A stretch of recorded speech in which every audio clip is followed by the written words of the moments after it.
Hey Toy fans, D21 Beast Rob here, back with another figure review for you guys here today, and we are continuing our look at the Marvel Legends 2016 Juggernaut Build-A-Figure X-Men wave of figures. Now yesterday I kicked things off by reviewing the Rogue from this wave, and if you missed that video, definitely check for a link in the description below.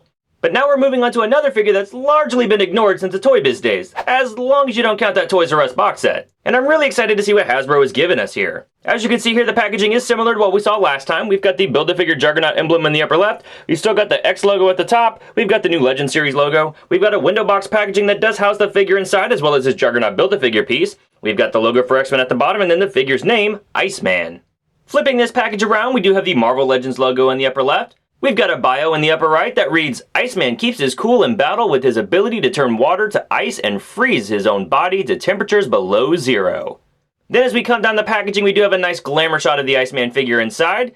We have that Build-A-Figure Juggernaut logo one more time, and then a complete lineup of all the figures available in this wave, as well as what their Build-A-Figure pieces combine to assemble. We've got Juggernaut there off to the left. Alright Toy fans, that's the packaging. Let's say we get this practical Joker out of the box and see what he's all about. And here we have our frozen founding member of the X-Men out of the package. That's right folks, Iceman was one of the original 5 recruited by Xavier that we first saw back in X-Men #1 from 1963. Now at first glance, this Iceman figure does appear to be a reuse of the Pizza Spider-Man body mold that we saw introduced last year with the Spider-Man Marvel Legends line. But really it's just the upper and lower torso that's the same. The head sculpt, the arms, and the legs are all completely fresh to this Iceman figure. And he's actually molded in a really sort of pliable plastic, which I think was chosen because typically a translucent plastic tends to be a little bit more brittle.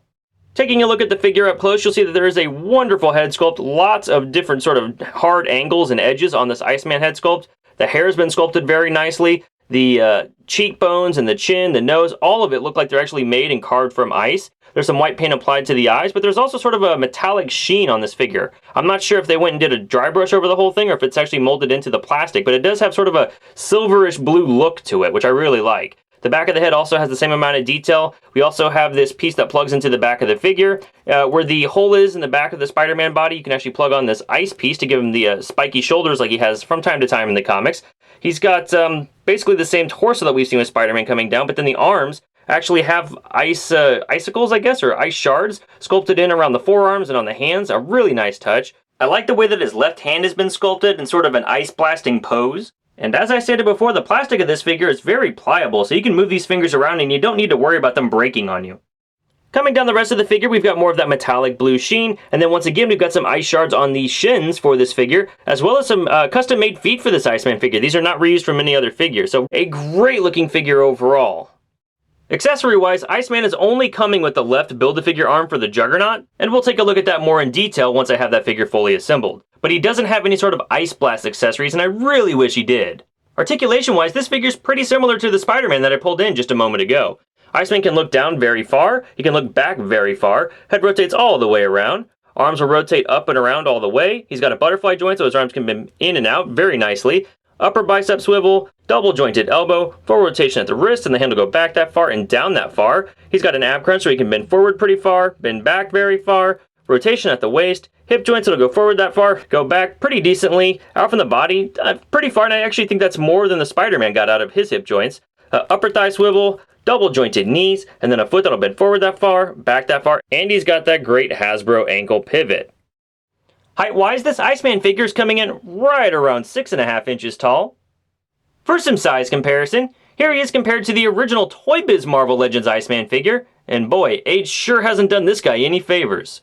And one more time, here he is compared to the Marvel Legends Pizza Spidey. And finally, here he is compared to the 6-inch scale Marvel Legends Infinite Series Wolverine.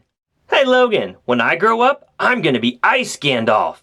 Cripes, kid, don't remind me. Wait, we took care of that future, didn't we? I don't know, I don't do science-y. Hey Rogue, don't think I don't see you over there. You shall not pass! Why can't my mind erase the day we met? Alright Toy fans, well that's my review of the 2016 Marvel Legends Juggernaut Build-A-Figure Wave Iceman figure released by Hasbro. Overall, while he may not be as flashy as other characters in this wave, and while I do wish he had some actual ice projectile accessories, I'm still finding a lot to like about this Iceman figure. I appreciate the effort that Hasbro put into sculpting brand new detail for this figure, and I even like that sort of bluish silvery shine that seems to be integrated into the mold of his plastic. But despite how I personally feel about this figure, demand seems to be pretty low for him online. So if you can stick it out, I say go ahead and wait so you can find him on sale. Well, thanks for watching this review, guys. I hope you enjoyed it. If you're impressed that I've been able to make it through this entire review without making a single ice pun, go ahead and give this video a big thumbs up. It would be mighty cool of you. Ah, cripes, I almost made it. Anyway, you can always keep up with me on Twitter and Instagram at D21Beast, and I'll see you guys next time.